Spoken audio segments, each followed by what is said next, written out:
Hello बच्चा party.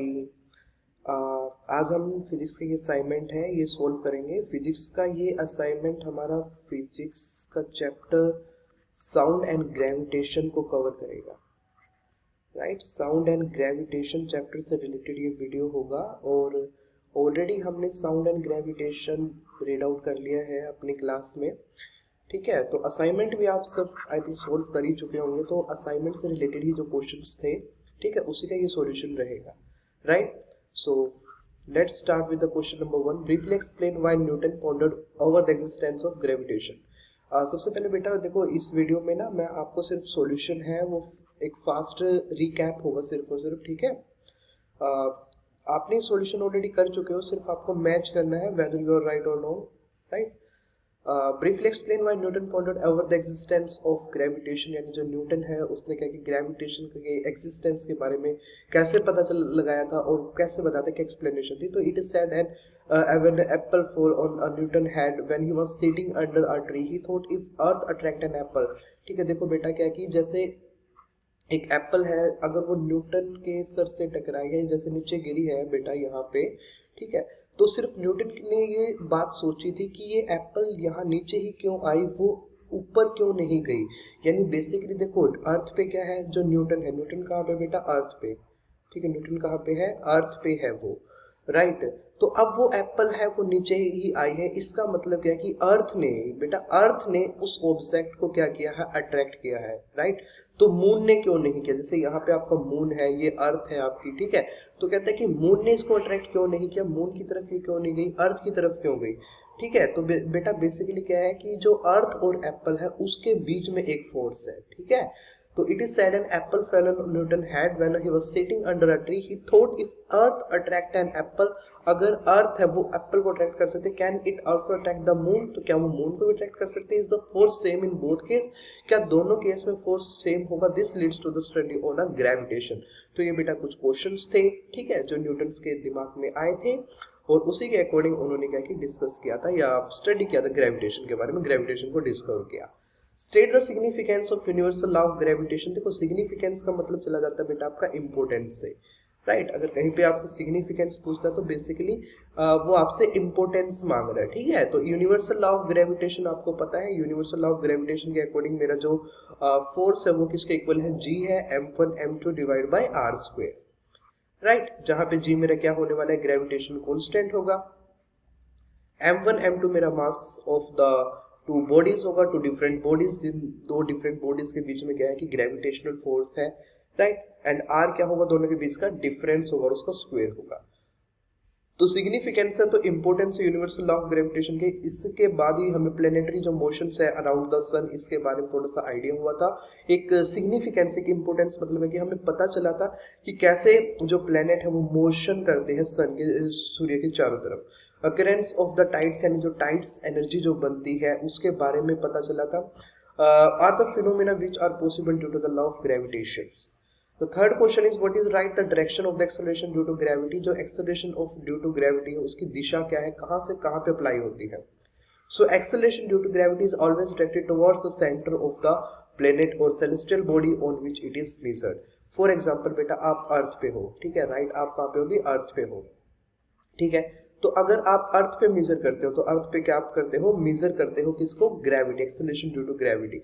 ठीक है, तो आपके ऑब्जेक्ट से लेके अर्थ की तरफ ये डायरेक्शन क्या रहेगी, सेंटर ऑफ द प्लेनेट। ठीक है, always directed towards the centre of the planet. यानी जिस भी सेंटर पे, जिस भी प्लेनेट पे आप निकाल रहे हो, आप अर्थ पे भी कैलकुलेट कर सकते हो, आप मून पे भी कैलकुलेट कर सकते हो। राइट, तो मून पे जैसे क्या कि हमारी जो एक्सेलरेशन ड्यू टू ग्रेविटी की वैल्यू क्या रहने वाली है, 1.6 रहने वाली है। अर्थ पे जो हमारी वैल्यू रहती है वो होती है 9.8 रहती है। राइट, एक्सेलरेशन ड्यू टू जो ग्रेविटी होती है अर्थ पे होती है हमारी 9.8 और मून पे होगी 1.6। इसी के साथ हमारा फोर्थ क्वेश्चन है define the universal law of gravity, universal gravitational constant ji. Universal constant जी क्या है, देखो बेटा यूनिवर्सल कांस्टेंट हमारा जी क्या था, जैसे हमने फॉर्मूला भी क्या था यूनिवर्सल लॉ ऑफ ग्रेविटेशन में, उसमें जी मेरा एक कांस्टेंट आया था, क्या था बेटा, constant m1 m2 divide by r square and G is the gravitational constant. तो इसकी डेफिनेशन क्या बन जाती है, समझो, the gravitational force between two object of unit mass each. ठीक है, राइट, आप समझो कि अगर m1 m2 देखो f है वो अगर g के इक्वल होगा, कब होगा बेटा, जब अगर m1 क्या हो, m1 और m2 दोनों का मास में क्या ले लेता हूँ बेटा 1, दोनों का मास क्या ले लेता हूँ 1। तो देखो g इंटू m1 क्या हुआ 1, उसके बाद m2 1 divide by r square, radius का स्क्वायर यानी उनके बीच का डिस्टेंस का स्क्वायर, डिस्टेंस भी कितना है 1 ही है, राइट। तो 1 का स्क्वायर, तो ओवरऑल जो वैल्यू है वो किसके इक्वल आएगी, g के इक्वल आएगी। तो ग्रेविटेशनल कांस्टेंट यानी g क्या है, gravitational constant is that gravitational force, यानी g आपका किसके इक्वल हो जाएगा बेटा f के। तो ग्रेविटेशनल कांस्टेंट f के इक्वल हो जाएगा, कब इक्वल हो जाएगा, जब वो सेपरेटेड होंगे बाय अ यूनिट डिस्टेंस। एक तो यूनिट डिस्टेंस यानी कि 1 सेंटीमीटर से वो डिस्टेंस होंगे, और उनका जो मास होगा दोनों बॉडीज का वो क्या होगा 1 यूनिट होगा, राइट। 1 यूनिट होगा यानी कि 1 kg होगा दोनों का मास, और उनके बीच का जो डिस्टेंस होगा वो भी क्या होगा 1 सेंटीमीटर होगा, right. Next question, state a Newton law of gravitation. जो न्यूटन्स का लॉ है ग्रेविटेशन का उसको आपने एक्सप्लेन करना है। So F equal to G m1 m2 divide by r square, और इसके अकॉर्डिंग क्या बेटा कि जो फोर्स है होता है हमारा सबसे पहले तो डायरेक्टली प्रोपोर्शनल होता है product of mass of two bodies, ठीक है। जैसे हमारे पास क्या है कि दो बॉडीज है, ठीक है, ये बॉडी है m1 जिसका मास m1 है, ये बॉडी है m2, और इनके बीच का जो डिस्टेंस है बेटा वो क्या है d है। इनके जो सेंटर से लेके, इनके दोनों के सेंटर से लेके जो डिस्टेंस है वो क्या है d है, ठीक है। तो इसके अकॉर्डिंग हमारे पास दो इक्वेशन आ जाते हैं बेटा। तो फोर्स अगर मास से रिलेशन करते तो m1 m2, एंड डिस्टेंस करते तो 1 बाई डी का स्क्वायर हो जाता है, राइट। दो इक्वेशन को हमने क्या कहते हैं बेटा कंबाइन करते हैं, equation first and second combine किया तो बेसिकली क्या बन जाएगा, f is directly proportional to m1 m2 divide by D square. उसके बाद डायरेक्टली प्रोपोर्शनल के साइन को जब हम रिमूव करते हैं बेटा तो हमने कोई कांस्टेंट यूज किया है g m1 m2 divide by D square, right. So उसके बाद है हमारा क्वेश्चन नंबर 6 क्वेश्चन है state the value of g। जो g है उसकी वैल्यू को स्टेट करो। तो g कांस्टेंट, जो g है उसकी कांस्टेंट की वैल्यू होती है ये बेटा आपके पास 6.67 इंटू 10⁻⁻11 न्यूटन मीटर स्क्वायर पर kilogram square. It was obtained by the Henry Cavendish with the help of a sensitive balance। The value of gravitational constant g on earth, earth पे जो g है उसकी वैल्यू ये है। तो बेटा moon पे क्या होगी, देखो ग्रेविटेशनल कांस्टेंट है g, वो क्या रहता है आपका कांस्टेंट ही रहता है, उसकी कोई वैल्यू चेंज नहीं होती। एक बात समझो बेटा, जो g होता है स्मॉल g और एक कैपिटल G। जो g होता है एक्सेलरेशन ड्यू टू ग्रेविटी होता है, क्या होता है एक्सेलरेशन ड्यू टू ग्रेविटी। इसकी जो वैल्यूज होती है बेटा वो चेंज करती है, लेकिन जो आपके पास बेटा कैपिटल G होता है ये वैल्यू कांस्टेंट रहती है, ये चेंज नहीं करती।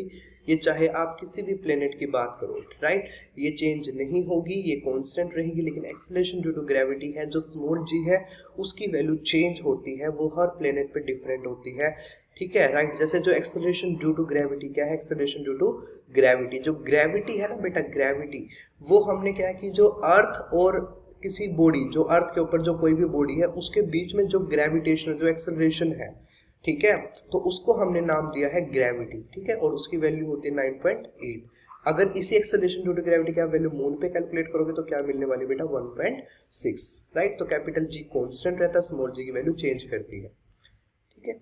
उसके बाद क्वेश्चन नंबर 8 है बेटा, which force is responsible for the motion of moon around the earth, ठीक है। अभी अभी देखो आपने पढ़ा है कि एक तो सेंट्रीपिटल फोर्स होता है, क्या होता है बेटा सेंट्रीपिटल फोर्स।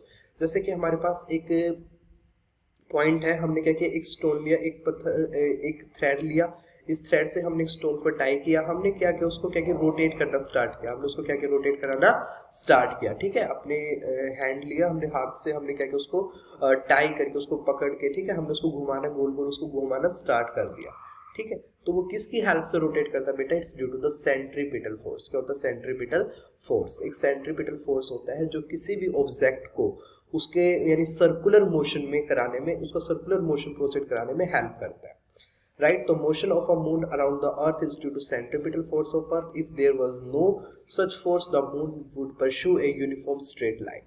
आप ये समझो कि जैसे क्या कि आप इस थ्रेड को, आपने इस थ्रेड को क्या किया है टाई कर रखा है विद सम स्टोन, एक स्टोन के साथ आपने इसको टाई कर रखा है, राइट, और आपने इसको कैच कर रखा है, आप पकड़ रखा है, आप इसको घुमा रहे हो। अगर आप इसको छोड़ दे तो बेटा, तो जिस डायरेक्शन में स्टोन है, जिस डायरेक्शन में आपने छोड़ा उसी डायरेक्शन में स्टोन चला जाएगा, राइट। किसी भी चीज को अगर आप सर्कुलर ऐसे गोल गोल घुमाते हो तो जिस डायरेक्शन में आप छोड़ोगे उसी डायरेक्शन में वो चला जाएगा पत्थर, राइट। तो वही कहता है कि अगर नहीं होता सेंट्रीपिटल फोर्स तो मून एक सर्कुलर स्ट्रेट लाइन है मोशन है वो फॉलो करता। Why is a law of gravitation called universal law? जो लॉ ऑफ ग्रेविटेशन, देखो बेटा न्यूटन लॉ ऑफ ग्रेविटेशन यानी जी, उसको हम यूनिवर्सल बोलते हैं क्योंकि वो कांस्टेंट रहता है, ठीक है, वो डिपेंड नहीं करता। It is called the universal law as it is applicable to all bodies whether big और स्मॉल, वेदर सेलेस्टियल और terrestrial, right. How will the gravitational force of attraction between the two objects change if their mass are double? अगर उनका मास में double कर देता हूँ, देखो बेटा F इक्वल डायरेक्टली प्रोपोर्शनल होता है m1 m2 के, राइट। अभी हमने क्या कि मास m1 है और m2 है, मास m1 और m2 क्या मान लिया हमने, 1 मान लिया, कितना मान लिया बेटा, 1 kg मान लिया, 1 kg और 1 kg। फिर कहता है कि अगर ये हो जाए आपका डबल, मास क्या हो जाए बेटा, डबल, यानी जो पहले 1 था वो क्या बन जाए 2 और जो सेकंड था वो भी क्या बन जाए 2, तो 2 इंटू 2 क्या बन जाएगा बेटा 4, क्या बन जाएगा 4। तो मास क्या हो जाएगा, देखो बेटा जो फोर्स है, फोर्स क्या हो जाएगा डबल, फोर्स क्या हो जाएगा 4 टाइम्स। देखो पहले फोर्स क्या था, force is directly proportional to m1 m1 into m2, तो 1 इंटू 1, 1 इंटू 1 बेटा किसके इक्वल आएगा, 1 के इक्वल आएगा। लेकिन अब आप कह रहे हो कि हमने उसको डबल कर दिया, यानी 2 इंटू 2 है, अब क्या है 4 है, तो बेटा कितने टाइम्स बढ़ चुका है, पहले 1 था अब कितना है 4 है। तो इफ मास आर डबल तो force become 4 times, right. What do you mean by the free fall? उसके बाद कहता है कि फ्री फॉल क्या होता है, देखो जैसे क्या कि हमारे पास क्या है कि कोई अर्थ है, हमारे पास क्या है अर्थ है, अर्थ पे क्या होता है जो ग्रेविटी, क्या है बेटा ग्रेविटी। अब जो एप्पल है बेटा, देखो एप्पल को अगर हमने क्या कि फ्रीली एक नीचे गिराया है, एप्पल को हमने फ्रीली नीचे गिराया है, तो अर्थ है क्या कि सिर्फ अर्थ की जो ग्रेविटी है, अर्थ की जो ग्रेविटेशनल फोर्स है वो उसको अपनी तरफ खींच रही है ना, वो फ्रीली नीचे गिर रही है कोई चीज, सिर्फ और सिर्फ ग्रेविटी की वजह से, राइट। हमने उसको कोई एक्सटर्नल फोर्स नहीं दिया बेटा, जब किसी चीज को नीचे गिराया जाता है और उस पर कोई एक्सटर्नल फोर्स नहीं होता, उस पर कोई एक्सटर्नल फोर्स नहीं होता, इट मीन्स वो अपना फ्रीली नीचे गिर रही है, उस चीज को हमने बोला है free fall. So when a body falls towards the center of a celestial body under the influence of its gravity alone, then it is said to be in free fall. Next question है बेटा, what is acceleration due to gravity? The acceleration experienced by an object during the course of its free fall is called acceleration due to gravity. 13 question, two objects of masses m1 and m2 are dropped in a vacuum from a height above the surface of earth. m1 is greater than m2, which one will reach the ground first and why? देखो बेटा दो objects को क्या कि नीचे गिराया गया है, वैक्यूम है, क्या बेटा वैक्यूम। जब वैक्यूम होता है, क्या होता है वैक्यूम, तो वैक्यूम में क्या होता है कि जब किसी भी ऑब्जेक्ट्स को जब नीचे गिराया जाता है तो वहां पे एयर फ्रिक्शन वर्क नहीं करता, एयर फ्रिक्शन वर्क नहीं करता। अभी अभी मैंने समझाया आपको, वो बन जाता है बेटा फ्री फॉल, क्या बन जाता है वो फ्री फॉल, ठीक है। तो फ्री फॉल में सिर्फ और सिर्फ क्या करता है, ग्रेविटी वर्क करता है, जी की वैल्यू वर्क करती है, तो जी की वैल्यू होती है 9.8 अर्थ, राइट। तो both object will reach the ground simultaneously because acceleration due to gravity is independent of the mass, वो मास पे डिपेंड नहीं करती, जी की वैल्यू मास पे डिपेंड नहीं करती। How does the value of G vary with the mass of the object? तो अभी अभी हमने पढ़ा कि वो मास पे डिपेंड नहीं करती, the value of G is independent of the mass of the object, instead it depends on the mass of the earth और सेलेस्टियल बॉडी। यानी कि अगर आप अर्थ की बात कर रहे हो तो जी की वैल्यू क्या रहने वाली बेटा 9.8, वही बात अगर आप अर्थ के प्लेस पे मून ले लेते हो, कोई और सेलेस्टियल बॉडी ले लेते हो, तो शायद वैल्यू चेंज हो जाए 1.6 बन जाए, right. What is the relationship between mass and weight of a body? तो मास और वेट के बीच में क्या रिलेशन होता है बेटा, weight equal to mass into acceleration due to gravity g, या फिर W इक्वल टू में m into a, right. So ये हमारा होता है एक रिलेशन होता है मास और वेट के बीच में, राइट। ये मेरा मास होता है और ये क्या होता है वेट होता है। वेट जनरली एक फोर्स ही होता है, वेट क्या होता है बेटा, जनरली फोर्स होता है, आपने पढ़ा हो ना F इक्वल टू में m इनटू a, ठीक है। तो वेट बेटा क्या होता है, जनरली एक फोर्स ही होता है। How does weight vary with the value of g? कैसे वेरी करता है, W equal to mg, right. Define thrust, उसके बाद क्वेश्चन क्या बेटा, डिफाइन थ्रस्ट।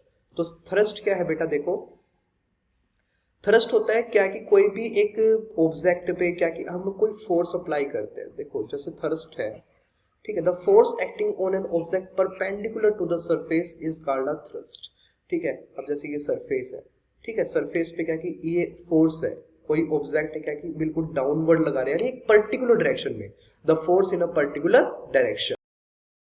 नेक्स्ट क्वेश्चन देखते हैं बेटा। नेक्स्ट क्वेश्चन है आपका 18 क्वेश्चन है, differentiate between force and thrust. देखो फोर्स और थ्रस्ट के बीच में क्या डिफरेंस होता है वो आपको समझना है यहाँ पे। हाँ, force can act on a surface in any direction. देखो बेटा फोर्स होता है, अभी अभी मैंने बताया कि जो थ्रस्ट होता है ना, थ्रस्ट अभी आपने पढ़ा था, थ्रस्ट में क्या था कि एक पर्टिकुलर एक डायरेक्शन में लगता है। ठीक है, जो थ्रस्ट होता है वो फोर्स लगता है particular in a particular direction, force applied in one direction. ठीक है, इन वन डायरेक्शन, और वो डायरेक्शन भी बेसिकली बेटा वो होती है परपेंडिकुलर। कौन सी डायरेक्शन होती है? Perpendicular, right.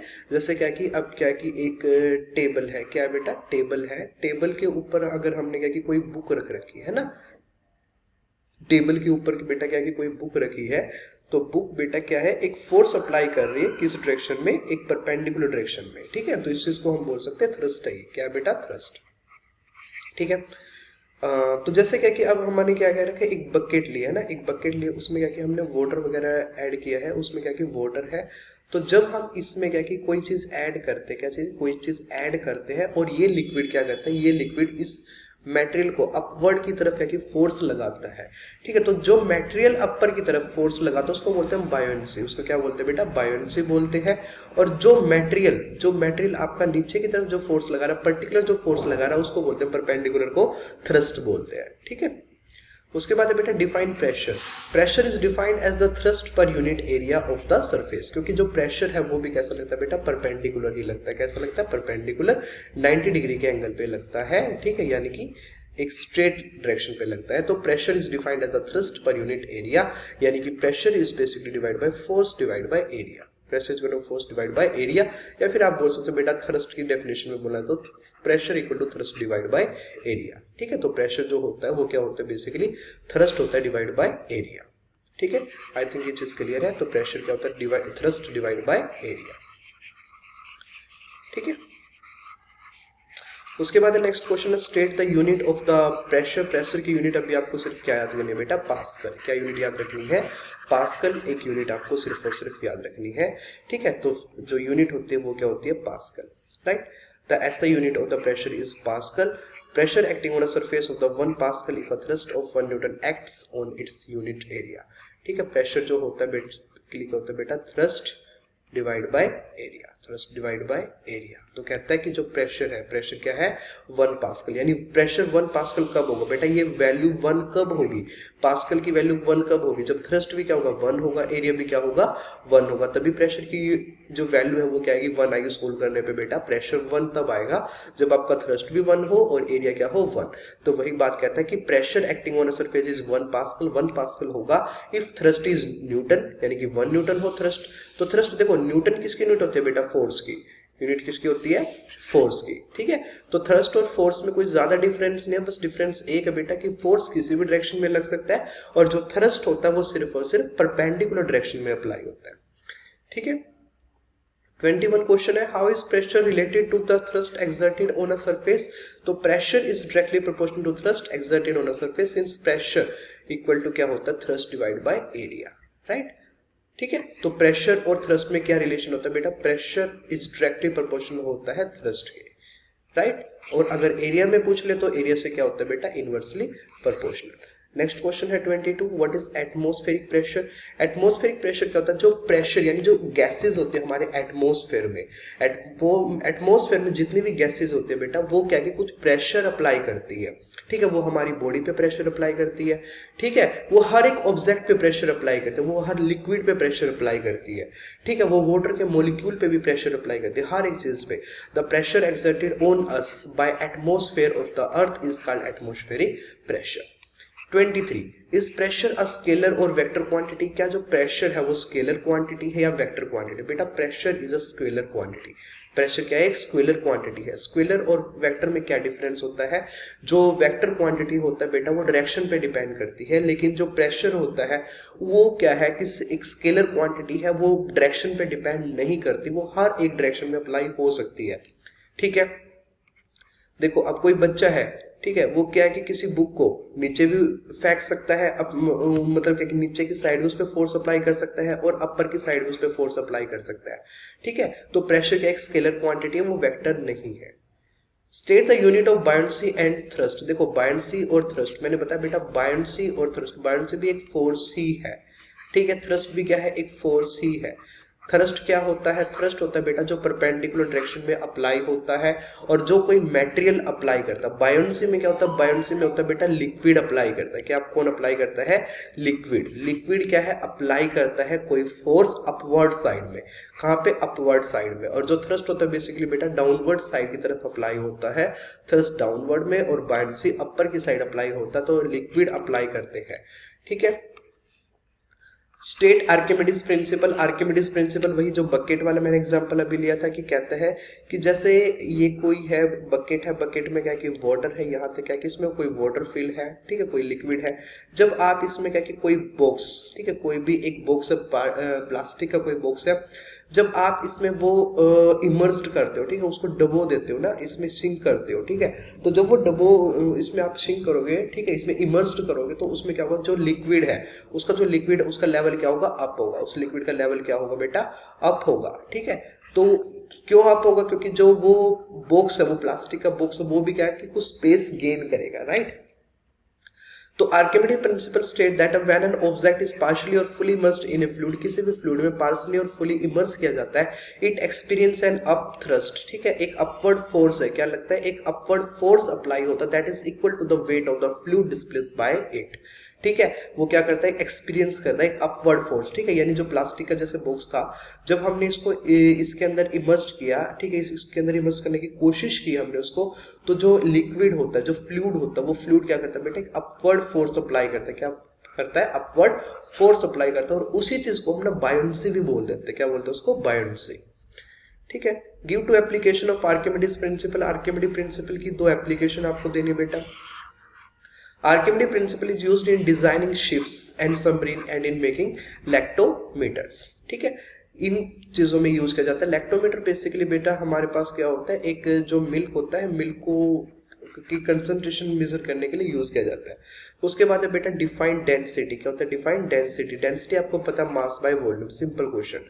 ऐसा यूनिट ऑफ डेंसिटी, ऐसा यूनिट ऑफ डेंसिटी, देखो मास की यूनिट क्या होती है, किलोग्राम होती है, वॉल्यूम की यूनिट क्या होती है, मीटर क्यूब होती है, राइट। तो किलोग्राम पर मीटर क्यूब इसकी यूनिट बन जाती है, राइट। उसके बाद रिलेटिव डेंसिटी। रिलेटिव डेंसिटी बिल्कुल सिंपल क्वेश्चन है। रिलेटिव डेंसिटी का मतलब होता है कि हम जब किसी चीज को कंपेयर करते हैं, रिलेटिव का मतलब उसका कंपैरिजन करना, तो जब हम किसी चीज की डेंसिटी वाटर के साथ कंपेयर करते हैं तो उसको हम बोलते हैं बेटा रिलेटिव डेंसिटी। तो the ratio of density of substance. ठीक है, तो डेंसिटी निकालनी आपको किसी भी सब्सटेंस की, राइट, और उसको डिवाइड कर देना अपने डेंसिटी ऑफ वाटर से। ठीक है, तो इसको हम क्या बोलते हैं, रिलेटिव डेंसिटी निकल जाएगी of that substance. State the unit of relative density. बेटा रिलेटिव डेंसिटी की कोई यूनिट नहीं होती, क्योंकि बेटा की रेशियो होता है। आप ये बात समझ सकते हो कि density of substance divide by density of water, तो यूनिट से यूनिट कैंसिल हो जाएगी, तो कोई यूनिट, नो यूनिट। ठीक है, ओवरऑल यूनिट क्या हो जाएगी, कैंसिल हो जाएगी। Density of a solid is 7.5 grams पर सेंटीमीटर क्यूब। तो रिलेटिव डेंसिटी आप निकालोगे तो बेटा देखो किसी भी सॉलिड की अगर डेंसिटी आपको 7.5 दी गई है तो आपने उसको क्या करना, वाटर की डेंसिटी से डिवाइड कर देना, दैट इज वाटर की डेंसिटी होती है 1।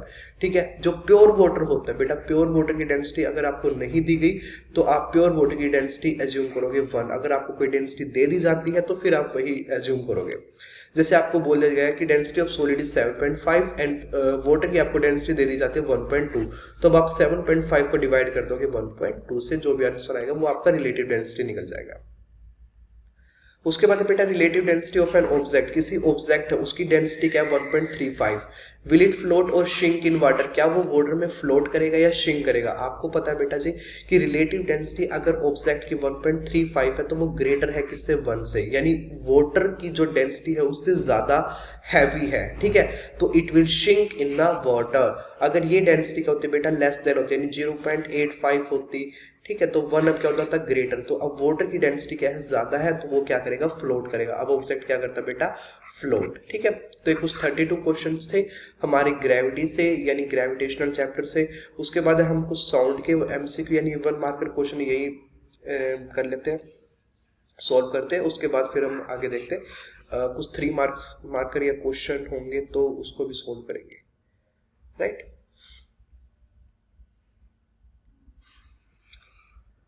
I think some 80 questions are there. Right, 80 questions are there, and currently we are on. Currently we are on which question? We have already discussed 33 questions, right? 32 questions.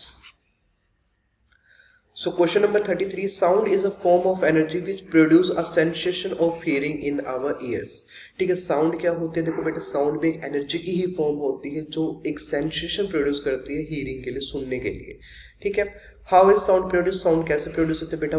Vibration, ठीक है। जो हमारे year होता है, year में क्या होता है? ईयर ड्रम होता है, ठीक है, जिसको हम क्या बोलते हैं? कान का पर्दा बोलते हैं। तो ईयर ड्रम भी क्या करता है बेटा? वाइब्रेट करता है। क्या करता है वो? वाइब्रेट। कैसे वाइब्रेट करता है? जो एयर में जो पार्टिकल्स की क्या होती है? पार्टिकल्स की हमारे पास क्या होती है? वेव्स होती है। क्या होती है? वेव्स, ठीक है। उन वेव्स में होते हैं कुछ वेरिएशंस, कुछ विभिन्नताएं होती है, जिसको हम कंप्रेशन और रेयरफेक्शन बोलते हैं। क्या बोलते हैं बेटा? कंप्रेशन बोलते हैं और रेयरफेक्शन बोलते हैं। उसी कंप्रेशन और रेयरफेक्शन की वजह से क्या होती है? वाइब्रेशंस प्रोड्यूस होते हैं। वही वाइब्रेशन क्या कहते हैं? साउंड प्रोड्यूस करते हैं। Can you produce sound without utilising energy? क्या आप बिना एनर्जी के साउंड प्रोड्यूस कर सकते हैं? नो। साउंड खुद एक एनर्जी है और एनर्जी को आप प्रोड्यूस नहीं कर सकते। इसको हम बोलते हैं law of conservation of energy. Energy can neither be created nor be destroyed. How is the buzzing sound accompanying a bee produced? ठीक है, जो एक bee होती है, मक्खी होती है, वो कैसे एक buzzing sound कैसे प्रोड्यूस करती है? The bee rapidly flutters its wings. जो उसकी पंखड़ी होती है उसको फ्लटर्स करती रहती है, विच वाइब्रेट, जो वाइब्रेट करती है एंड प्रोड्यूस करेगी एक बजिंग साउंड प्रोड्यूस करती है, जैसे मॉस्किटोज होते हैं, ठीक है, उसी तरह से।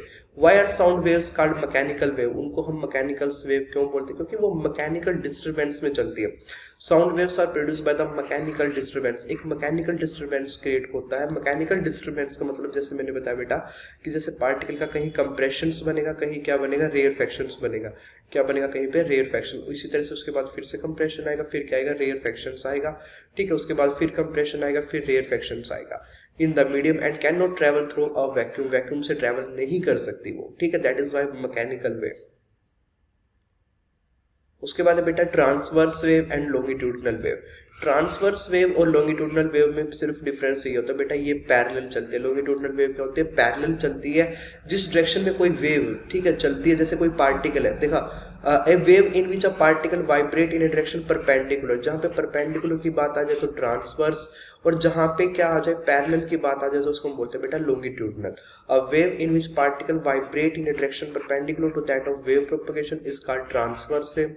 ए wave in which particles vibrate in a direction, एक ऐसी वेव जहां पे पार्टिकल वाइब्रेट करता है, ठीक है। देखो पार्टिकल अगर वाइब्रेट करता है in a direction parallel to that of the wave propagation is called longitudinal wave.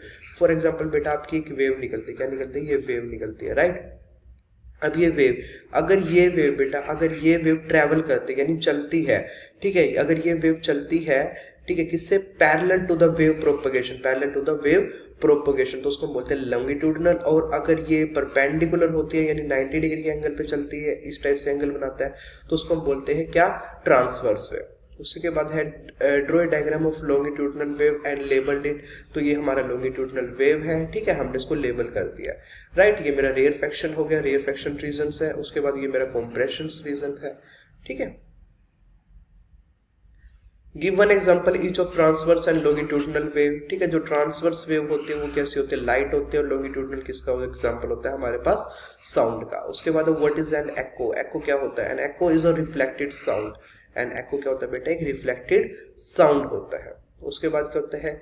What is reverberation? Reverberation, देखो रिवर्बरेशन और एको में क्या होता है कि एक रिफ्लेक्शन से ही होता है साउंड का, लेकिन क्या करता है जो रिवर्बरेशन होता है वो परसिस्टेंस होता है कि साउंड कितने टाइम तक रह पा रही है, धीरे धीरे उसकी जो पिच होती है वो डाउन होती चली जाती है, ठीक है। तो उस पॉइंट को हम बोलते हैं रिवर्बरेशन। जैसे कोई वेव चलती है तो वो धीरे धीरे क्या हो जाती है? उसकी पिच होना स्टार्ट हो जाता है, एम्पलीट्यूड उसका डाउन हो जाता है, उसको हम बोलते हैं reverberation. Reverberation is defined as the persistence of sound due to its multiple reflection for some time, ठीक है। और उसके बाद यहाँ पे प्रोसीड कर जाते हैं जीरो पे। Write the full form of sonar. Sonar की क्या फुल फॉर्म है बेटा? Sound navigation and ranging device. Sound को नेविगेट करना एंड रेंज बताना, sound navigation and ranging device बोल सकते हैं इसको सोनार को। ठीक है, आपको पता होगा बेटा सोनार होता है जो इसके अंदर दो डिवाइस होते हैं, one is transmitter and one is the detector. एक डिटेक्टर होता है और एक क्या होता है बेटा, ट्रांसमीटर होता है, राइट। देखो बेटा नेक्स्ट क्वेश्चन है आपके पास, क्वेश्चन नंबर 45 क्वेश्चन है, a stone is dropped from a height of 10 metre, एक 10 मीटर की हाइट से किसी ऑब्जेक्ट, एक पत्थर को फेंका गया बेटा on an unknown planet, right. आप समझो कि ये आपके पास बेटा प्लेनेट है और इस पे जो हाइट है, देखो हाइट क्या है यहाँ पे, ये जो हाइट है ये क्या है 10 मीटर दे रखी है बेटा, ये हाइट कितनी है 10 मीटर। और जो वो प्लेनेट है उस पे जो जी की वैल्यू बेटा, जी की वैल्यू क्या है 20, जी की वैल्यू कितनी है 20 metre per second square, right, ये है। ठीक है, उसके बाद कहता है कि कैलकुलेट द स्पीड, आप स्पीड कैलकुलेट करो, यानी जो ये स्टोन है, ये जो पत्थर है वो किस स्पीड से हिट करेगा प्लेनेट को। ठीक है, यहाँ पे जब वो नीचे आएगा तो वो किस स्पीड से नीचे गिरेगा। Also calculate the time it's take to fall through this height. देखो बेटा अगर ये ऑब्जेक्ट यानी ये स्टोन अगर नीचे गिर रहा है तो आपको पता है कि देखो जी की वैल्यू इन्होंने दे दी है, इसका मतलब वो फ्री फॉल है, आपने अपनी तरफ से कोई फोर्स अप्लाई नहीं किया। जब आपने अपनी तरफ से बेटा कोई फोर्स अप्लाई नहीं किया तो आपकी इनिशियल वेलोसिटी क्या बन गई, 0। ठीक है, उसके बाद कहता है कि फाइनल वेलोसिटी वो आप कैलकुलेट करके दिखा दो। अब एक इक्वेशन आपको भी पता है, v square equal to u square minus v square equal to u square plus 2as, sorry बेटा v square equal to u square plus of 2as, v square minus u square equal to 2as होता है, right. तो u square क्या हो गया, initial velocity क्या हो गई 0 और v square फाइनल वेलोसिटी आपको कैलकुलेट करना है। तो v इक्वल टू हमारे पास क्या बन गया बेटा, इसका हमने अंडर रूट ऑफ ले लिया, a हमारे पास acceleration of due to gravity g दे रखा है, यानी कितना दे रखा है बेटा 20, कितना दे रखा है 20, s क्या है डिस्टेंस, s क्या है बेटा डिस्टेंस, डिस्टेंस कितनी है 10 मीटर, डिस्टेंस कितना है 10 मीटर। तो वैल्यूज सब्स्टिट्यूट कर दोगे, उसके बाद आपके पास v निकल जाएगा क्या 20 मीटर पर सेकेंड। उसके बाद v equal to u plus 80 की इक्वेशन आप यूज कर सकते हैं, v equal to u plus 80। ठीक है, और आपको जो a है उसकी वैल्यू भी आपको गिवन है बेटा, कितना है देखो a की वैल्यू है 20। ठीक है, ये आपको ये वैल्यू भी दी है, v आपका निकल चुका ऑलरेडी 20 और u क्या हो जाता है आपके पास 0। ठीक है, उसके अकॉर्डिंग आप टाइम भी निकाल सकते हो। नेक्स्ट क्वेश्चन है 46, यूनिवर्सल लॉ ऑफ ग्रेविटेशन है वो कैलकुलेट करो। The gravitational force between two object is 100 Newton. ठीक है, देखो F इक्वल टू किसके इक्वल होता है बेटा, G m1 m2 divide by r square. ठीक है, उसके बाद कहता है कि ग्रेविटेशनल फोर्स यानी जो F की वैल्यू है वो हम आपको 100 न्यूटन दे दी है, उसके बाद G है। ठीक है, how should the distance between the objects B change. ठीक है, कि जो डिस्टेंस है कितनी चेंज होनी चाहिए so that the force between them becomes 50 Newton, जो फोर्स है उनके बीच में बेटा कितना हो जाए 50 न्यूटन हो जाए, राइट। तो फोर्स का आपके पास फॉर्मूला बन जाता है G m1 m2 divide by r square.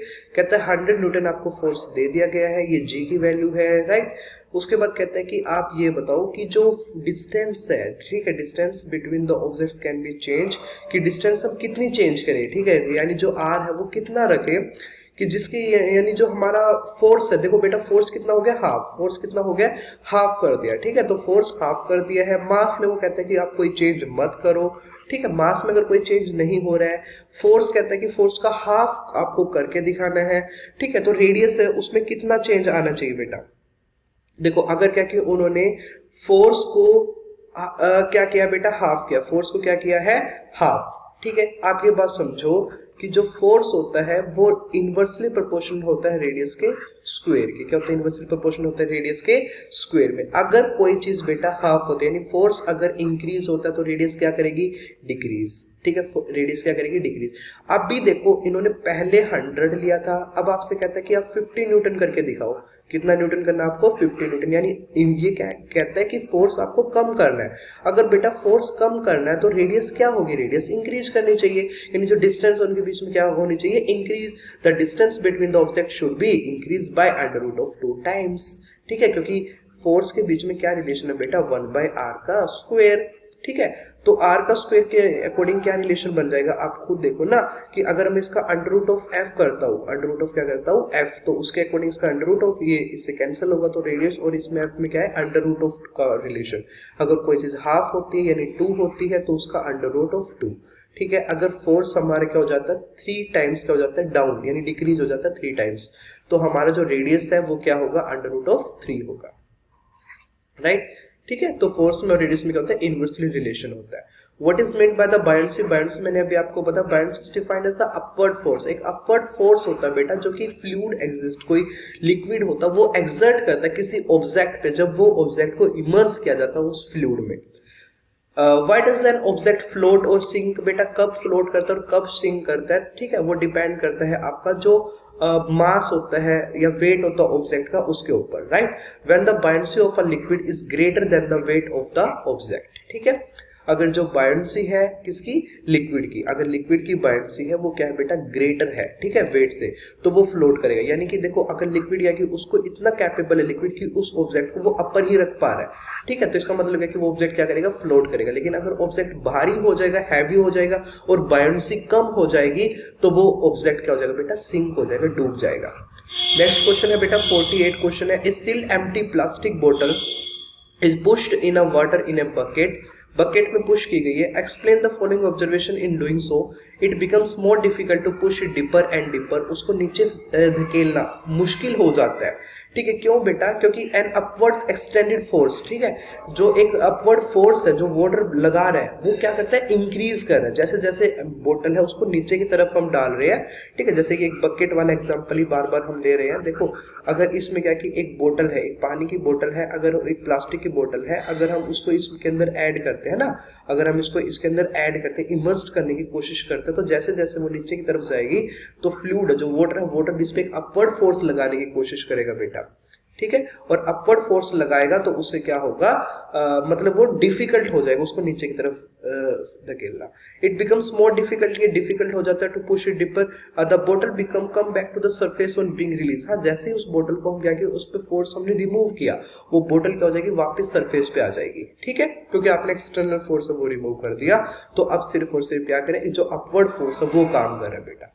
What should be done to keep the bottle completely immersed in water? Water में completely immerse करने के लिए क्या करना पड़ेगा, हमें उसमें जो फोर्स लगा रहे हैं वो ज्यादा लगाना पड़ेगा, बायंसी फोर्स से ज्यादा लगाना पड़ेगा। उसके बाद आर्किमिडीज प्रिंसिपल, आर्किमिडीज प्रिंसिपल बिल्कुल फ्लूइडिटी पे ही डिपेंड करता है, ठीक है। अगर फ्लूइडिटी का जो फोर्स होगा, ठीक है, वो क्या होगा, अगर ज्यादा होगा तो बेटा वो क्या करेगी फ्लोट करेगी, और अगर वेट ऑफ द ऑब्जेक्ट ज्यादा होगा तो वो सिंक करेगा। उसके बाद साउंड वेव होती है, जो मैकेनिकल वेव होती है, ये हमने ऑलरेडी जस्टिफाई कर लिया, justified it with different examples. तो कुछ एग्जांपल्स आप यहाँ पे देख सकते हो। Sound wave needs a material medium, सबसे पहले तो क्या एक मीडियम की नीड होती है इनको प्रोपगेट करने के लिए। This wave can not travel through vacuum, vacuums में ट्रेवल नहीं कर सकती। इसका मतलब क्या है कि कुछ ना कुछ मैकेनिकल प्रोसीजर, कुछ मैकेनिक्स वहां पे यूज है, एक कंप्रेशन यूज होता है, रेयरफैक्शन यूज होता है, that is why mechanical, thus they are called mechanical wave. For example we can receive light coming from the sun but do not hear the sound of explosion occurring on its surface.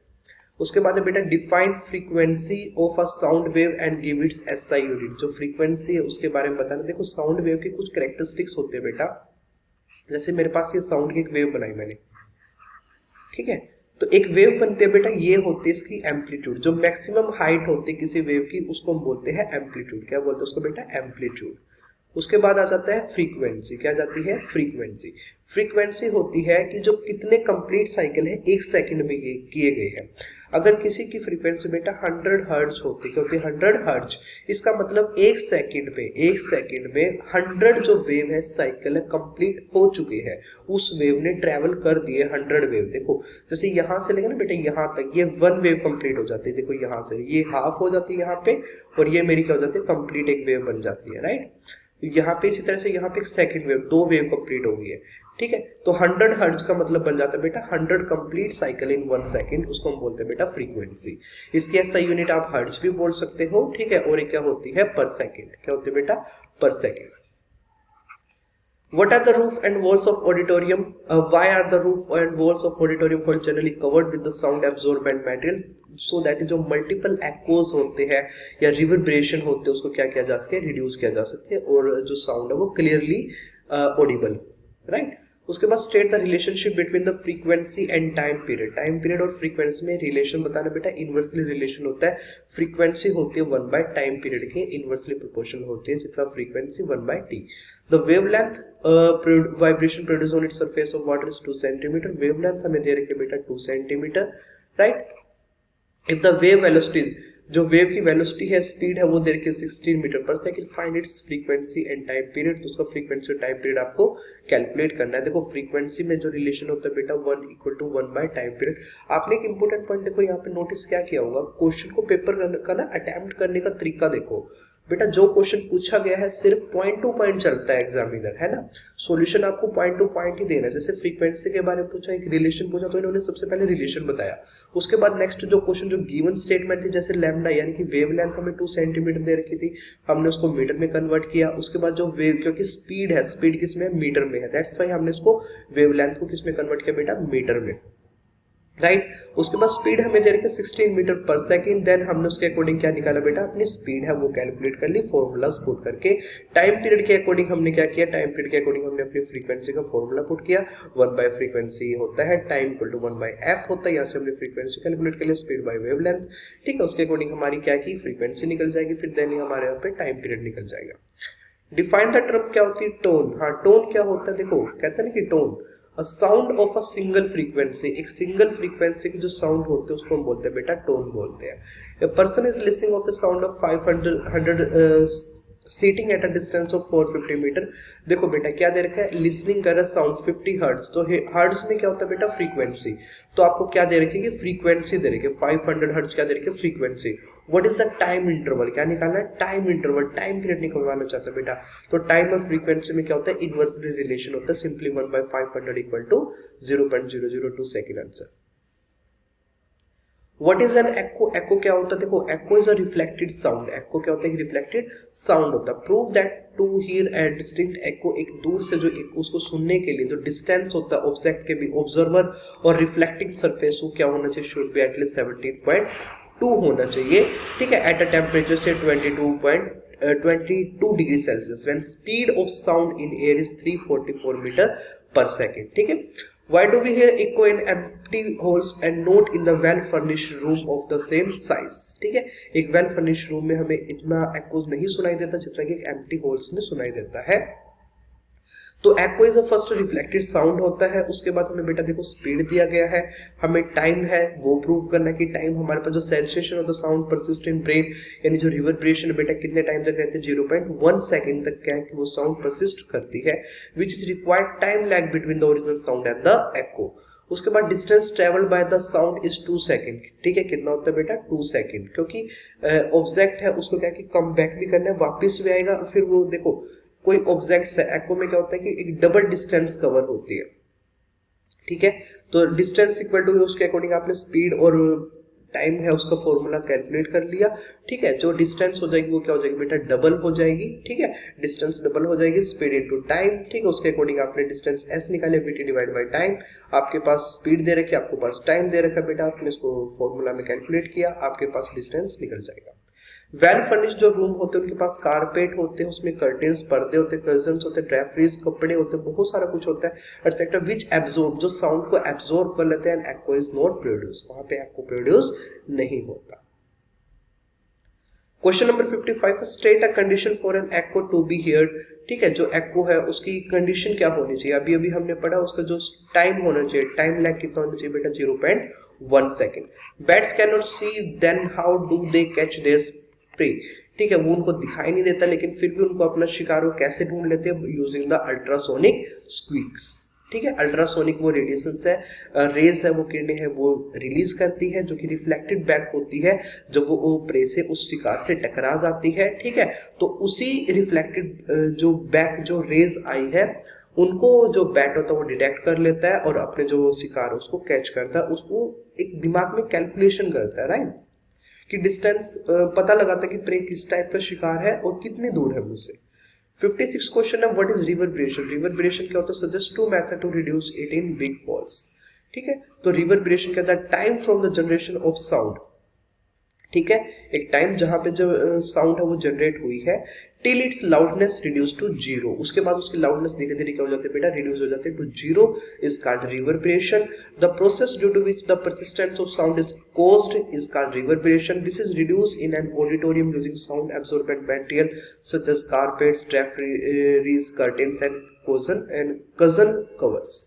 ठीक है, ये cousins cover आएगा यहाँ पे, CUSHION। उसके बाद application है, क्या है बेटा इसकी एप्लीकेशन है, application of the reflection reverberation है, यानी इसकी क्या यूज होती है, यानी मल्टीपल रिफ्लेक्शन के कहाँ कहाँ पे यूज होते हैं, स्टेथोस्कोप, मेगाफोन्स, लाउड स्पीकर एटसेट्रा। और अगर दो मेथड्स के रिड्यूस करने हैं, ठीक है, तो हम क्या कर सकते हैं बेटा, ये रिड्यूस करा सकते हैं देखो एब्सॉर्बेंट मटेरियल यूज करके। ठीक है, राइट। तो ये यहाँ तक हमारे होते हैं 56 क्वेश्चन तक हमारे। नेक्स्ट क्वेश्चन 57 क्वेश्चन बेटा, 57 देखो, why the stage of an auditorium, जो ऑडिटोरियम की स्टेज होती है, हैज कर्व बैकग्राउंड कर्टेन्स। उसमें क्या कि जो कर्विंग की जाती है ना बेटा, कुछ कर्विंग की जाती है, और उसका जो बैकग्राउंड होता है उसमें क्या कि कुछ कर्टेन्स भी होते हैं, कारपेट्स होते हैं, एंड फॉल्स सीलिंग होती है। ठीक है, तो it is made up of in such a manner, वो इस टाइप से की जाती है और इसलिए की जाती है बेटा, दैट कैन रिफ्लेक्ट साउंड, जो साउंड है उसको रिफ्लेक्ट कर सके evenly across the width of the wall so that the sound is clearly heard. बिट मतलब क्या कि कंप्लीटली देखो बेटा, ये एब्जॉर्बिंग मटेरियल्स होते हैं, क्या होते हैं ये एब्जॉर्बिंग मटेरियल्स होते हैं, जो कि हमारी जो अनवांटेड जो वॉइस होती है, जो अनवांटेड वॉइस होती है, जो नहीं चाहिए। ठीक है, देखो बेटा, एक होती है वॉइस होती है, एक होती है नॉइस होती है। ठीक है, तो जो नॉइस होती है ना, उसको हमें क्या करना होता है, कैंसिल करना होता है। जैसे होता है ना नॉइस कैंसिलेशन का फंक्शन, आपने देखा होगा बहुत सारे मोबाइल्स में भी आता है कि जो अनवांटेड जो वॉइस होती है उसको क्या कहता है, कैंसिल कर देता है, that is known as the noise बोलते हैं। ठीक है, तो रिवर्बरेशन को भी हम रिड्यूस कर सकते हैं, यानी जो मल्टीपल जो रिफ्लेक्शन से जो साउंड प्रोड्यूस हो रही है उसको हम क्या करें, कम करना है। उसके बाद second question, the sound of ringing bell inside a vacuum chamber can not hear, क्योंकि उसको बेटा क्या है, मीडियम चाहिए होता है। ठीक है, तो जो वैक्यूम अगर चैम्बर होगा, क्या होगा वैक्यूम चैम्बर, तो उसमें क्या कि कोई मीडियम प्रेजेंट नहीं होता। ठीक है, तो वैक्यूम में अगर कोई मीडियम प्रेजेंट नहीं होगा तो पार्टिकल्स नहीं होंगे, पार्टिकल्स नहीं होंगे तो वाइब्रेशंस नहीं होगी। 58 क्वेश्चन है बेटा, what is ultrasound, what is it use in industry, इसका क्या यूज है इंडस्ट्री में, why can not we use longer wavelength for such uses. ठीक है, यानी इससे ज्यादा जो वेवलेंथ, देखो अगर अल्ट्रासाउंड आप यूज कर रहे हो तो इससे ज्यादा कि अगर जो वेवलेंथ की कोई रेडिएशन अगर आप यूज कर रहे हो इन्हीं यूजेस के लिए, तो हम क्यों नहीं यूज कर सकते। फॉर एग्जाम्पल देखो बेटा, जो अल्ट्रासाउंड होती है उसकी फ्रीक्वेंसी क्या होती है कि 20,000 हर्ट्ज होती है। The ultrasound is a sound frequency greater than the 20,000 hertz. ठीक है, और जो हमारी ऑडिबल रेंज होती है बेटा वो कितने होते हैं, 20 हर्ट्ज टू 20 किलो हर्ट्ज। ठीक है, 20 किलो हर्ट्ज या फिर 20,000 हर्ट्ज तक हम क्या की कैपेबल होते हैं किसी साउंड को सुनने के लिए, हियर करने के लिए। ठीक है, और इससे जो 20 हर्ट्ज से जो नीचे साउंड होते हैं उसको हम क्या बोलते हैं, इंफ्रासाउंडिंग बोलते हैं, इंफ्रासाउंड बोलते हैं। In industry it is used for the cleaning parts located in hard to reach places, यानी ऐसे पार्ट्स होते हैं, ठीक है, कुछ ऐसी मशीनरीज होते हैं जिनके जहाँ पे क्या कि जो हैंड होता है, हमारा हाथ होता है, क्लीनिंग पर्पज के लिए हम उस पर हाथ नहीं जा सकता वहां तक। ठीक है, तो उस टाइम पे क्या करते हैं, उन कंपोनेंट्स में, उन मशीन में पहले क्या किया जाता है, क्लीनिंग जो सॉल्यूशन होता है, क्लीनिंग सॉल्यूशन हम उसके अंदर डाल देते हैं। क्लीनिंग सॉल्यूशन डालने के बाद उसको इंटरेक्ट किया जाता है अल्ट्रासाउंड रेडिएशन से, उस मशीन को अल्ट्रासाउंड रेडिएशन के साथ इंटरेक्ट कराया जाता है। उसके बाद क्या होता है कि जो पार्टिकल में वाइब्रेशन प्रोड्यूस होगी, तो जो डस्ट के पार्टिकल है वो भी वाइब्रेशन की वजह से उस सॉल्यूशन, उस क्लीनिंग सॉल्यूशन में ऐड हो जाएंगे। उसके बाद क्लीनिंग सॉल्यूशन को हम बाहर कर देंगे, रिमूव कर देंगे। उसके बाद होता है डिटेक्ट करने के लिए क्रैक्स वगैरह को and flows in a metal blocks वगैरह में उसको क्रैकिंग को चेक करने के लिए, क्योंकि बेटा क्या होता है कि जो जैसे सोनार होता है, जैसे क्या होता है सोनार वर्क करता है, एक अल्ट्रासाउंड रेडिएशन डालता है, उसके बाद क्या कि उसको वो वापस ले लेता है, यानी कि उसको डिटेक्ट करने के बाद। ठीक है, उसके बाद एक डिटेक्टर होता है, डिटेक्टर उसको क्या करता है, डिटेक्ट करता है, ट्रांसमीटर उस रेडिएशन को सेंड करता है, डिटेक्टर उसको क्या करता है, डिटेक्ट करता है रिफ्लेक्टेड कोड। ठीक है, अब अगर देखो मेटल का पीस ये है, ये एक मेटल का पीस है, अगर यहाँ पे कोई क्रैक होगा, क्या होगा बेटा, यहाँ पे कोई क्रैक होगा, तो ये जिसकी डिस्टेंस है, ठीक है, जैसे वो रेडिएशन इस क्रैक पर पहुंचेगी, तो जो डिस्टेंस है ना, जो रिफ्लेक्टेड वेव का जो डिस्टेंस है वो ज्यादा टाइम लेगा वहां तक पहुंचने के लिए। ठीक है, तो जिस वजह से वहां पे जो कोई क्रैकिंग वगैरह होगी, ठीक है, क्योंकि रेडिएशन देखो कहीं ना कहीं लीक हो जाएगी, है ना, रेडिएशन कहीं ना कहीं लीक होगी, वो ज्यादा टाइम लेगी रिफ्लेक्टेड वेव को वापस डिटेक्टर तक पहुंचने के लिए। ठीक है। तो इस वजह से डिटेक्ट कर सकता है crack and flaws in a metal blocks used in the construction of big structure such as bridge, machine, buildings etcetera. We can not use longer wavelength, हम लॉन्गर वेवलेंथ यूज नहीं कर सकते for such use because they might bend around the corners of the detective location and enters the detector. ठीक है, वो detectors में क्या कि मतलब है कि देखो दे माइट बैंड, वो बैंड हो सकती है, यानी जो रेडिएशन वो क्या हो सकती है, बैंड हो सकती है around the corners of a detective location. ठीक है, जो डिफेक्टिव लोकेशन यानी जो लोकेशन क्या हो चुकी है, डिफेक्ट हो चुकी है, उस पे बैंड हो सकती है वहां पे। ठीक है, और डिटेक्टर पर वो नहीं पहुंचेगी, टाइम लगेगा। ठीक है, उसके बाद क्या कि a sound wave travels at a speed of 339। ठीक है, देखो स्पीड दे दी है, वेवलेंथ दे दी है, तो क्या निकालना बेटा, फ्रीक्वेंसी निकालना। तो सिंपल फॉर्मूला फ्रीक्वेंसी का, राइट। उसके बाद है एप्लीकेशन, मेडिकल एप्लीकेशन में बताना अल्ट्रासाउंड का यूज क्या है, तो है एकोकार्डियोग्राफी। कार्डियोग्राफी मतलब हार्ट से रिलेटेड कोई अगर कोई इमेज लेनी है, ठीक है, कोई डिसीज चेक करना है, ठीक है, तो उसको बोलते हैं एकोकार्डियोग्राफी। उसके बाद है अल्ट्रासोनोग्राफी होती है।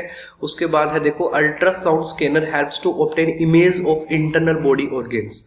जो इंटरनल बॉडी ऑर्गेन्स है उसकी इमेज को लेने के लिए, इमेज देखने के लिए इन टेक्निक्स यूज की जाती है called ultrasonography. It is used for the examination of the fetus stones in gall bladder और kidney and tumours in different organs. ठीक है, जो कैंसर के जो सेल्स होते हैं उनको देखने के लिए। ठीक है, तो हम अल्ट्रासोनोग्राफी यूज करते हैं, यानी अल्ट्रासाउंड का यूज करते हैं। Ultrasound is use to break small stones. ठीक है, अगर क्या कि कोई छोटा पत्थर है किडनी वगैरह में, ठीक है, तो स्मॉल स्टोन है तो उसको ब्रेक भी किया जा सकता है अल्ट्रासाउंड, थोड़ा सा हैवी अल्ट्रासाउंड यूज करके। ठीक है, इनटू फाइन ग्रेन्स, और जो उसके बाद क्या कि वो फ्लश आउट हो जाएगी विद द यूरिन के साथ, वो बाहर निकल जाएगी। उसके बाद है बेटा सोनार। सोनार का मैंने आपको देखो फंक्शन कराई रखा है। ठीक है, तो सोनार में आपको देखो लिखने का तरीका क्या होता है कि क्वेश्चन को समझो। ठीक है, कैसे क्वेश्चन लिखना, what is Sonar, explain with the help of label diagram, how does it work. तो सोनार की बेटा फुल फॉर्म आपको पता है, sound navigation and ranging works on a principle of reflection of sound. ठीक है, ये एक ट्रांसमीटर होता है, ये एक डिटेक्टर होता है। ठीक है, ट्रांसमीटर क्या करता है, सी बैंड पे रेडिएशंस को डालता है, ट्रांसमिट करता है। ठीक है, वो रेडिएशन सी बैंड तक जाएगी, उसके बाद वो रिफ्लेक्टेड बैक होकर इस पे डिटेक्टर पर वापस आ जाएगी। Sound wave are sent into the water by the sonar device. These strike the underwater objects such as rocks, iceberg and even submarine and get reflected back. और उससे हमें एक डिस्टेंस का अप्रोक्सीमेट अंदाजा लगा लेते हैं कि किस डिस्टेंस पे। देखो बेटा अगर जैसे क्या कि ये अब यहाँ पे है ना, यहाँ से अगर ये वापस गई है तो बाय चांस ये डिस्टेंस 5 है, ये 5 है, तो टोटल इसने डिस्टेंस 10 कितना किया, 10 मीटर कवर किया।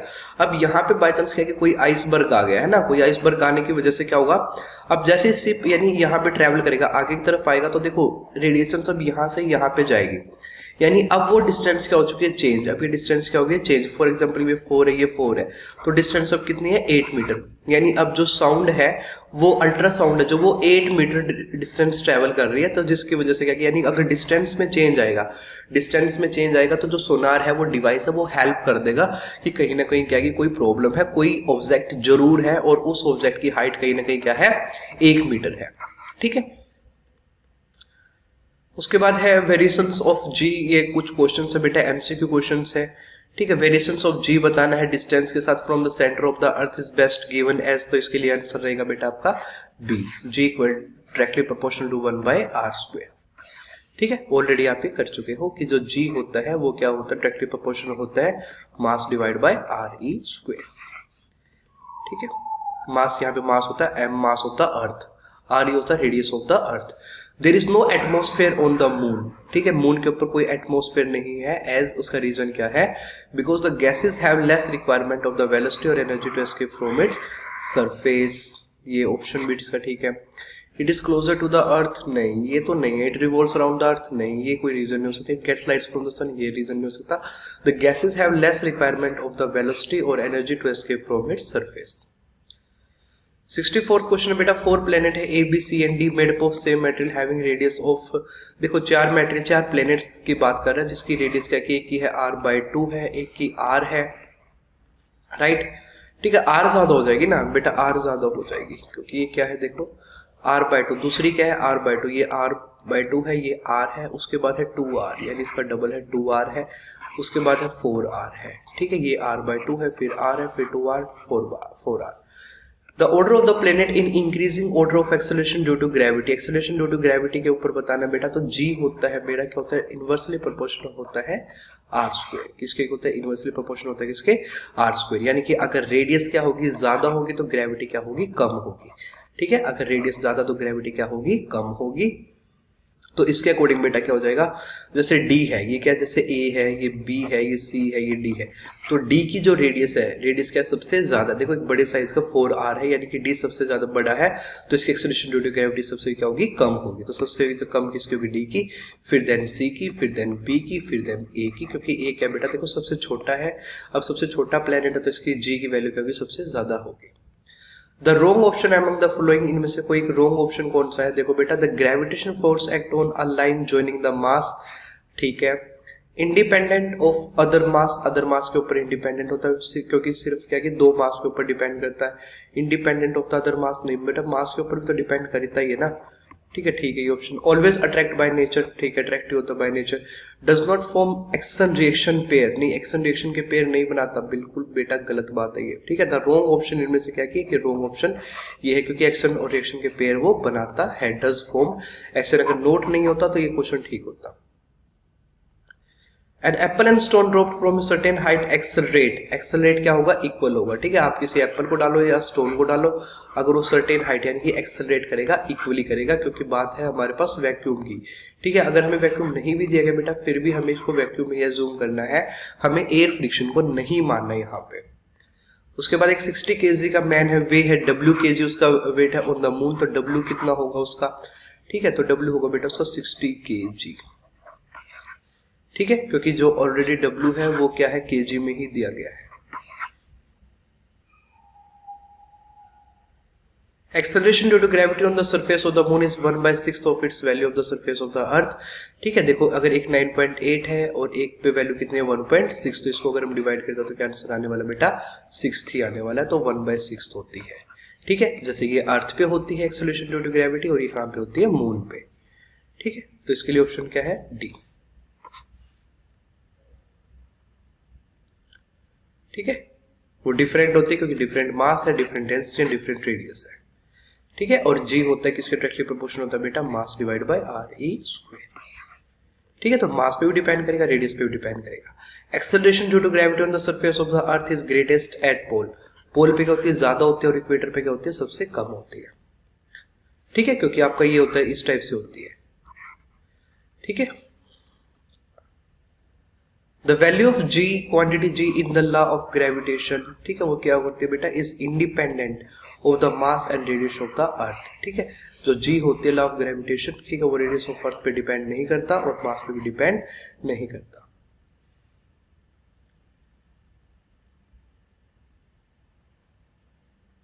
To particles are placed at a some distance, दो पार्टिकल किसी सम डिस्टेंस पे रखे गए हैं। If the mass of each of the two particle is double, अगर मास है उसको डबल कर दिया गया है। Keeping the distance between the them unchange, ये मास का बेटा ऑलरेडी क्वेश्चन हम कर चुके हैं। ठीक है, जो मास है उसको ऑलरेडी हमने किया था क्वेश्चन कि अगर मास क्या हो जाता है, डबल हो जाता है। जैसे मास m1 और m2 1 और 1 है, अगर इसको हमने 2 और 2 कर दिया तो इनका डबल कितना हो जाएगा, 4 टाइम्स हो जाएगा। ठीक है, उसके बाद the force of attraction between two unit pass, two unit point mass, ठीक है, 2 यूनिट्स यानी कि 2 units separated by unit distance यानी 1 है, इस कार्ड उसको हम क्या बोलते हैं बेटा, यूनिवर्सल ग्रेविटेशनल कांस्टेंट बोलते हैं जी। ठीक है, यानी कि कहने का मतलब F इक्वल टू जी है, m1 m2 divide by D का स्क्वायर, यानी ये भी 1 है, ये भी 1 है, ये भी 1 है, तो जी किसके इक्वल हो जाएगा, फोर्स के, और फोर्स किसके इक्वल हो जाएगा, जी के। The weight of an object at the center of the earth of radius r is 0। ठीक है, क्योंकि सेंटर ऑफ अर्थ पे जो ग्रेविटी होती है वो क्या हो जाती है, 0 होती है, तो m इंटू 0 इक्वल टू क्या बन जाएगा, मास चाहे कुछ भी हो तो टोटल कंक्लूजन क्या आएगा, 0 आएगा वेट। 74th क्वेश्चन है, अपथ्रस्ट क्या होता है बेटा, on a body depends on the density of the liquid. School bags have broader base होता है टू रिड्यूस करने के लिए प्रेशर। ठीक है, 76 क्वेश्चन है, an object weight 10 newton in air, air में कितना 10 न्यूटन है, when immerse fully in water it weight only 8 newton है। The weight of the liquid displace by the object will be, कितना डिस्प्लेस हुआ बेटा, 2 न्यूटन। वेव मोशन ट्रांसफर कर देता है एनर्जी को। वेव मोशन क्या करता है, ट्रांसफर क्या करता है बेटा, एनर्जी को ट्रांसफर करता है, वो पार्टिकल्स को ट्रांसफर नहीं करता। ठीक है, स्पीड ऑफ लाइट और electromagnetic wave is higher than that of speed of sound in air. कितना होता है बेटा, 10⁻⁶ टाइम क्या होता है, हाइयर होता है। जो स्पीड होता है ऑफ लाइट का, ठीक है, वो हाई होता है then the speed of the sound in air. कितना हाई होता है, 10⁻⁶ टाइम हाइयर होता है। ठीक है, sonic booms are caused by the combination of, किससे कॉम्बिनेशन होता है, सुपरसोनिक स्पीड और प्रेशर वेरिएशंस। ठीक है, इनमें क्या होता है, कॉम्बिनेशन होता है। ठीक है, कॉज्ड बाय द सुपरसोनिक यानी स्पीड्स भी ज्यादा होती है और प्रेशर वेरिएशंस भी क्या होता है, ज्यादा होता है। Which of the following is not a characters of mechanical wave? Mechanical wave का करेक्टर नहीं है। स्पीड इज कंपेरेटिवली हायर, ये कोई एक करेक्टरिस्टिक्स नहीं है। रिक्वायर हम एक मीडियम भी चाहिए उसको, वो ट्रांसवर्स भी हो सकता है, लॉन्गिट्यूडिनल भी हो सकती है मैकेनिकल वेव्स, और propagation depends on the elasticity of the medium. उसके बाद why is it easier for